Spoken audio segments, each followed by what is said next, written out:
سڵای خۆی گەورەتان لێوێ لەم ڤیددیوە باسی دوو جۆر گەڕان دەکەین لە ناو قورئانە.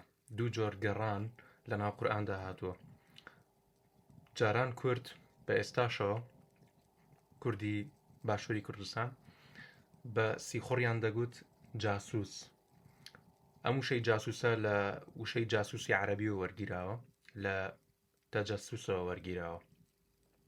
لە قورئانە دوو جۆر گەڕان هاتووە، دانەیەکیان تەجەسوس، دانەیەکیان تەحەسوس. باشە، هەردوو وشەکە تەنها و تەنها نوقتەیان فەرقە، یەک نوقتە. تەجەسوس لەگەڵ تەحەسوس. باشە، تەجەسوس واتە چی؟ واتە گەڕان بە دوای شتێکدا کە مافی تۆ نییە، کە تۆ حەقت بەسەریەوە نییە، نابێ بگەڕی بە دوایە. دۆم ناچی چیەکەی جاسووسیەکەیت. تەحەسوس بە پێچەوانی جاسووسیەوە. تەحەسوس ئەوەیە کە چی؟ کە گەڕی بە دوای شتێکە کە مافی تۆی بەسەرەوەیە، بە هەموو ئیحساس و هەستێکی خۆتەوە بە دوای ئەگەڕیت. باشە، ئەم دووشتە لەکوێ هاتووە؟ لە سورەتی حوجورات ئایەتی 12 خۆی گەورە فەرمێ چی؟ وەلا تەجەسەسوو. یعنی چی؟ یعنی جاسووسی مەکەن. باشە، وشەکەی تر لەکوێ هاتووە؟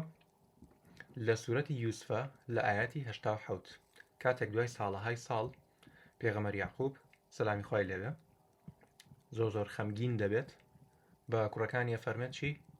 فتحسسوا من يوسف وأخيه. فتحسسوا یعنی چی؟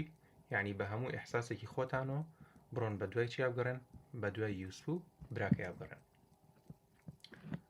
ئەگەر دیقەت بدەن تەنها چی؟ تەنها نوقتەیەکیان فەرقە و دوو وشەیە. جار هەیە بەهۆی یەک شتی بچووکەوە تۆ ئەتوانی ببیتە هۆکاری ماڵوێرانی کەسێک.